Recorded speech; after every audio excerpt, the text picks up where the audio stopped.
آپ جھوٹ سے کام نہ لیں۔ آپ یہ بتائیں کہ ہمارے اکابر نے کہاں لکھا یا کہاں بولا کہ ہم حدیث کو نہیں مانیں گے اور امام ابو حنیفہ رحمۃ اللہ علیہ کے قول کو ہی مانیں گے؟ کسی جگہ لکھا ہو یا کسی جگہ بولا ہو، اس کا حوالہ دیں آپ ان الفاظ کے ساتھ۔ یہ آپ نے سن لیا ہے، مجھ پر جھوٹ بولنے کا الزام لگایا گیا ہے۔ دراصل ماجرا کیا ہے، میں نے مفتی طارق مسعود صاحب کی ایک ویڈیو پر گفتگو کرتے ہوئے جب انہوں نے کہا کہ رفع دین منسوخ ہے، تب میں نے کہا کہ بعض مرتبہ احناف صحیح احادیث کو بھی اگنور کر دیتے ہیں اور ترجیح دیتے ہیں کہ امام ابو حنیفہ رحمۃ اللہ علیہ کے مذہب پر تقلید کی جائے یا ان کی بات کو مانا جائے، جبکہ اہل حدیث اس بات کو ترجیح دیتے ہیں کہ قرآن اور حدیث کو ترجیح دی جائے گی اور قرآن و حدیث پر عمل کیا جائے گا مہما کان، کہنے والا کوئی بھی ہو، امام ابو حنیفہ ہو، امام احمد بن حنبل ہو، امام شافعی ہو، امام مالک ہو، ان کے قول کو زمین پر دیوار پر دے مارا جائے گا جب ان کے سامنے حدیث صحیح مل جائے گی۔ یہاں معاملہ بالکل برعکس ہوتا ہے۔ یہ طارق مسعود صاحب نے کہا کہ رفع دین منسوخ ہے، حالانکہ رفع دین ہی نہیں بلکہ بہت ساری احادیث ہیں جو کہ ان کے یہاں طلاق کا مسئلہ ہو یا دیگر اور مسائل ہوں، تو ہم یہ کہتے ہیں کہ جناب آپ نبی کریم صلی اللہ علیہ وسلم کی احادیث پر عمل کر لیجئے۔ میں نے یہ کہا تو میں نے ان سے پوچھا کہ محترم، اگر آپ کو میں یہ ثابت کر دوں کہ آپ کے بزرگوں نے، حنفی یا دیوبندی بڑے عالم دین نے یہ لکھا ہے کہ ہم شافعی امام مذہب کے ماننے والے، جو امام شافعی کے ماننے والے ہیں، حق اور انصاف کی بات تو یہ ہے کہ حق ان کے ساتھ ہے، صحیح احادیث پر وہ عمل کر رہے ہیں، لیکن اس کے باوجود بھی ہم یجب علینا تقلید امامنا، ہم پر واجب ہے کہ ہم اس کی پرواہ نہ کرتے ہوئے بھی اپنے امام کی تقلید، یعنی کہ امام ابو حنیفہ کی تقلید۔ اب انہوں نے کیا بولا ہے، ایک مرتبہ پھر سنتے ہیں، 24 سیکنڈ کا ہے۔ جھوٹ سے کام نہ میں نے جھوٹ سے کام نہیں لیا۔ آپ یہ بتائیں کہ ہمارے اکابر نے کہاں لکھا یا کہاں بولا کہ ہم حدیث کو نہیں مانیں گے؟ میں آپ کو بتاتا ہوں کہ میں نے آپ کو یہ کہا کہ امام شافعی رحمۃ اللہ علیہ کے بارے میں تقریر ترمذی میں انہوں نے لکھا ہے، شیخ الہند مولانا محمود بن حسن صاحب نے، دیوبندی بڑے عالم ہیں۔ اچھا، آپ یہ جاننا چاہ رہے ہیں کہاں لکھا ہے؟ چلیے میں بعد میں بتاؤں گا آپ کو، کیا خیال ہے؟ البتہ میں آپ سے، اپنے ویور سے یہ پوچھنا چاہتا ہوں کہ اگر آپ کو کوئی یہ کہے کہ ایک طرف حدیث ہے، دوسری طرف نبی کریم صلی اللہ علیہ وسلم کی احادیث صحیح ہے اور دوسری طرف ائمہ کے اقوال ہیں، چاہے امام شافعی ہو، امام مالک ہو، امام بخاری ہو یا کوئی بھی امام کیوں نہ ہو، اگر حدیث کے مقابلے میں کسی امام کے قول کو پیش کیا جائے گا تو کیا آپ اس کو تسلیم کریں گے یا حدیث کو تسلیم کریں گے؟ اگر آپ مجھے پلیز کمنٹس میں بتائیے گا کہ آپ، اگر ایسا موقع آئے کہ اللہ کے رسول کی حدیث آپ کو پیش کی جا رہی ہے اور دوسری طرف امام ابو حنیفہ کا قول پیش کیا جا رہا ہے، تو کس کو ترجیح دیں گے، کس پر عمل کریں گے؟ میں نے ان سے کہا، جو مجھ پر جھوٹا ہونے کا الزام لگا رہے ہیں، کہ آپ کو اگر میں یہ صحیح بتا دوں کہ آپ کی کتابوں میں کیا لکھا ہے تو کیا آپ حدیث کو ترجیح دیں گے؟ تو ایک سلیم فطرت شخص کا جواب یہ ہونا چاہیے کہ ہاں، ہم بالکل حدیث کو اول درجہ دیں گے اور امام ابو حنیفہ کی بات کو رد کر دیں گے، کیونکہ امام صاحب تو خود یہ کہہ رہے ہیں کہ اترکو قولی، میرے قول کو دیوار پر دے مارنا، جب نبی کریم صلی اللہ علیہ وسلم کی حدیث مل جائے، صحیح حدیث ہی میرا مذہب ہے۔ یہ سارے ائمہ یہ کہہ کر گئے کہ ہمارے اقوال کو دیوار پر دے مارنا، لیکن نبی کریم صلی اللہ علیہ وسلم کی احادیث پر عمل کر لینا، ہماری فکر نہ کرنا۔ لیکن یہ مقلدین ہیں، اب ان کو کیا کہا جائے؟ اچھا، کس کتاب سے میں نے حوالہ دیا ہے وہ میں آپ کو خدمت میں بعد میں پیش کروں گا۔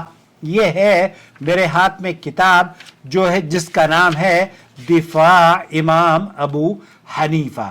اس میں دراصل ایک جملہ انہوں نے لکھا ہے اور وہ جملہ میں آپ کی سماعت کی نظر کرنا چاہتا ہوں تاکہ آپ بھی فیصلہ کریں کہ کیا ہم اس جملے کو صحیح طور پر مانتے ہیں یا نہیں.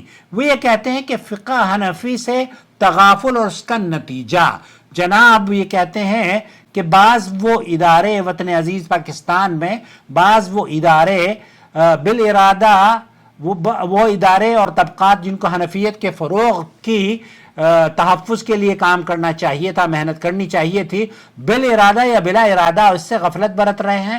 دینی مدارس میں فقہ نصاب کو مختصر سے مختصر کیا جا رہا ہے، جس کا نتیجہ یہ ہے کہ ملک میں مفتی حضرات کا فقدان ہے. استدلال کے بجائے فقہ حنفی کے لیے قرآن و حدیث کا مطالعہ زوروں پر ہے. استدلال کے بجائے فقہ حنفی کے لیے قرآن و حدیث کا مطالعہ زوروں پر ہے.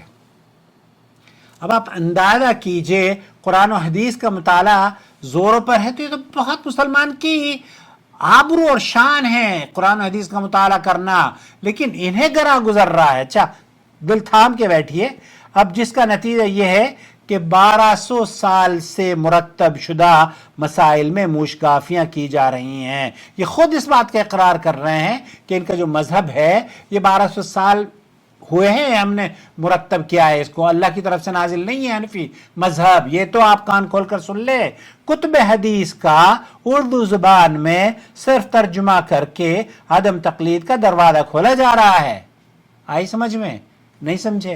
اللہ کرے کہ اتر جائے تیرے دل میں میری بات. اچھا حدیث کا انکار کیسے کرتے ہیں؟ یہ ہے صحیح بخاری شریف، اور اس کو جناب فاضل دارالعلوم دیوبند نے اس کو کہا ہے کہ یہ حدیث کی وہ کتاب ہے، مستند صحیح کتاب ہے، افضل الکتاب بعد کتاب اللہ، یعنی قرآن کریم کے بعد سب سے افضل کتاب ہے، اور اس کے اندر تمام حدیثیں صحیح ہیں. اور آگے جا کر لکھتے ہیں مولوی صاحب کہ یہ رفع دین کرنے کی حدیث، یہ کرنے کی حدیث، یہ سارے 4-5 حدیثیں امام بخاری لے کر آئے ہیں، اور وہ یہ کہتے ہیں کہ یہ ساری کی ساری صحیح ہیں. اللہ کے رسول صلی اللہ علیہ وسلم رکوع میں جاتے وقت، رکوع سے سر اٹھاتے وقت اور تیسری رکعت میں رفع دین کیا کرتے تھے. یہ صاحب بھی مرفوع روایات کو رد کر رہے ہیں جو مجھے جھوٹا ہونے کا دعویٰ کر رہے ہیں. بہرحال انہوں نے لکھا ہے یہ حدیثیں صحیح ہیں، پہلے لکھ دیا یہ حدیثیں صحیح ہیں. اچھا حدیثیں صحیح ہیں تو عمل کرنا چاہیے یا نہیں کرنا چاہیے؟ آپ کہتے ہیں ہاں کرنا چاہیے، تو اب میں آپ کے ساتھ ہوں. اب یہ کہتے ہیں کہ رفع دین کے حنفیہ قائل نہیں ہے، تو پھر یہ کہنے کی ضرورت کیا تھی کہ یہ حدیثیں صحیح ہیں؟ جب حدیثیں صحیح ہیں تو پھر قائل کیوں نہیں ہو؟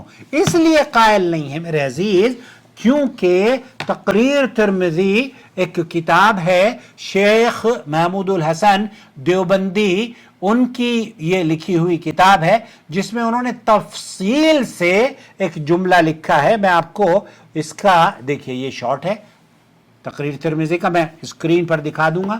اور انہوں نے لکھا کیا ہے صفحہ 36 پر، آپ لے لیں، مکتبہ ہے. مکتبہ کون سا ہے؟ حافظ شکیل میرٹھی صاحب نے اسے مجھے دہلی سے نسخہ کر کے بھیجا ہے. Ashrafi book depot Deoband UP India, تقریر ترمذی، اور صفحہ نمبر ہے اس کا 36، صفحہ نمبر ہے 36. لے لیجئے اس کو، دیوبند سے منگوا لیجئے.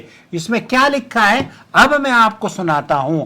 وہ یہ کہتے ہیں فالحاصل ان المسألة الخيار من مهمات المسائل وخالف ابو حنیفہ فيه الجمهور وكثيرا من الناس المتقدمين والمتأخرين. یہ تفصیل سے انہوں نے لکھا ہے، اور پھر کہا کہ ورجح مولانا الشاہ ولی اللہ محدث الدہلوی، اور پھر اس کے بعد لکھا ہے في رسائله مذهب الشافعي من جهة الأحاديث والنصوص وكذلك قال الشيخنا مد ظله بترجيح مذهبه. یہاں میں اس کا ترجمہ بھی آپ کو کروں گا. وقال الحق والانصاف ان الترجيح للشافعي في هذه المسألة ونحن مقلدون يجب علينا تقليد امامنا ابی حنیفہ. تقریر ترمذی صفحہ نمبر 36 پر. دوستوں بھائی اور بہنوں، اب یہ جو صاحب مجھے کہہ رہے تھے نا کہ جھوٹا آپ الزام، میں جھوٹا الزام نہیں لگا رہا ہوں، میں تو دیوبندی تھا، اور الحمدللہ دارالعلوم دیوبند میں جب میں گیا تو انہوں نے کہا کہ آپ تو لگتا ہے سعودی عرب میں جا کے وہابی ہو گئے. بھائی میں نے کہا جب آپ ہمیں دلیل قرآن و حدیث پر عمل کرنے سے روکیں گے تب ہم کیا کریں گے؟ ہم کیوں اپنی عاقبت خراب کریں؟ جو بھائی مجھے دیکھ رہے ہیں، میں نے گزشتہ دنوں ایک انٹرویو لیا تھا تبلیغ جماعت کے ناشر کی توبہ، جو مرکز ہے نا نظام الدین میں، اس کے سامنے ان کا ادارہ تھا، ادارہ اشاعت الدینیات، فضائل اعمال چھاپا کرتے تھے، توبہ کر لی، تو ہم نے بھی توبہ کر لی یہاں آنے کے بعد، الحمدللہ اللہ سعودی عرب کی حفاظت فرمائے۔ تو شاہ ولی اللہ محدث دہلوی نے کیا لکھا ہے، وہ متن کے شروع میں مشہور عالم دین شاہ ولی اللہ محدث دہلوی کا انہوں نے حوالہ بھی دیا ہے۔ وہ یہ کہتے ہیں کہ اعتبار یہ جو دلائل کے اعتبار سے امام شافعی کا مذہب ہی درست ہے، اور وہ یہ کہتے ہیں کہ انصاف کی بات یہی ہے کہ اس کے باوجود کہ حق اور انصاف وہاں پر ہے، لیکن اس کے باوجود ہم تقلید مقلد ہیں، ہم نحن مقلدون یجب علینا تقلید امامنا، اور ہم اس کے باوجود بھی امام ابو حنیفہ کی بات ہی پر عمل کریں گے، کیونکہ ہم پر واجب ہے، وہ کہتے ہیں کہ ہمارے لیے واجب ہے کہ ہم اپنے امام ابو حنیفہ ہی کی تقلید کریں۔ یہاں یہ اقتباس دراصل تقلید شخصی کے لیے ایک خاص مکتب فکر کو پرموٹ کیا جا رہا ہے، اور حدیث کو سیکنڈری چیز پیش کی جا رہی ہے کہ حق اور انصاف امام ابو حنیفہ رحمۃ اللہ علیہ نہیں بلکہ امام شافعی کے یہ خود کہہ رہے ہیں، اور شاہ ولی اللہ محدث دہلوی نے بھی اسی بات کا حوالہ دیا ہے، جو کہ مجتہد ہیں۔ ان کا موقف تھا کہ اگر دلائل احادیث اور نصوص کی روشنی میں کسی مسئلے میں امام شافعی کا قول زیادہ مضبوط ہے تو اسے حق پر قرار دیا جائے گا۔ امام شاہ ولی اللہ محدث دہلوی رحمۃ اللہ علیہ اس بات کو ترجیح دیتے ہیں کہ قرآن اور سنت کو فوقیت دی جائے گی، اور شیخ الہند اس بات کو ترجیح دیتے ہیں کہ ہم مقلد ہیں، اور اس کے باوجود کہ حق اور انصاف کی بات یہ ہے۔ میں آپ کو ایک مرتبہ اور پڑھ کے سنا دوں، وہ کہتے ہیں شیخنا وقال الحق والانصاف ان الترجیح للشافعی فی هذه المسئلہ، وہ بیع و شراء کا جو مسئلہ ہے اس میں کہتے ہیں کہ یہ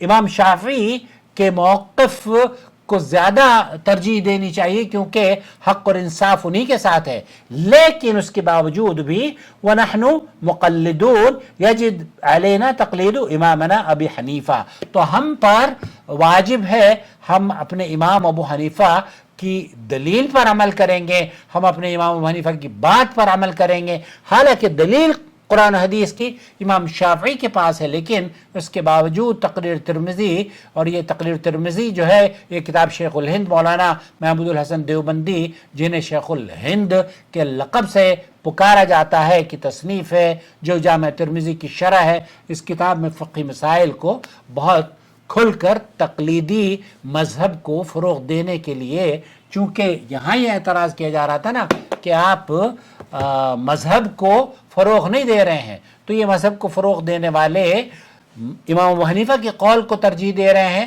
اور قرآن اور سنت پر عمل کرنے والے یہ اعتراف کر رہے ہیں کہ اگر حق اور انصاف امام شافعی رحمۃ اللہ علیہ کے ساتھ ہے تو ہمیں ان کو ہی قبول کرنا چاہیے۔ آپ کس کو قبول کریں گے؟ اگر دلیل صحیح حدیث قرآن اور حدیث کی آپ کو مل جائے اور ایک طرف امام ابو حنیفہ کا قول اس کے برعکس آپ کو مل جائے تو کس پر عمل کریں گے؟ مجھے ضرور بتائیے گا، اور یہ ویڈیو دوسروں کے ساتھ ضرور شیئر کیجئے۔ امید ہے کہ یہ بھائی جن سے میں نے کہا کہ بھائی آپ کو اگر میں صحیح یہ دلیل پیش کر دوں گا تب آپ کیا کریں گے؟ کیا آپ رجوع کر لیں گے؟ کہتے ہیں ہاں، نہیں، کوئی جواب نہیں دیا، منہ میں دہی جم گئی۔ میں اگر ہوتا ان کی جگہ تو میں یہ کہتا کہ ہاں، میں امام ابو حنیفہ کا قول دیوار پر دے ماروں گا۔ کیوں؟ کیونکہ وہ خود یہ کہتے ہیں کہ میرے قول کو دیوار پر دے مارنا، لیکن نبی کریم صلی اللہ علیہ وسلم کی حدیث پر عمل کر لینا۔ آپ اللہ کے لیے حدیث پر عمل کرنا شروع کر دیں۔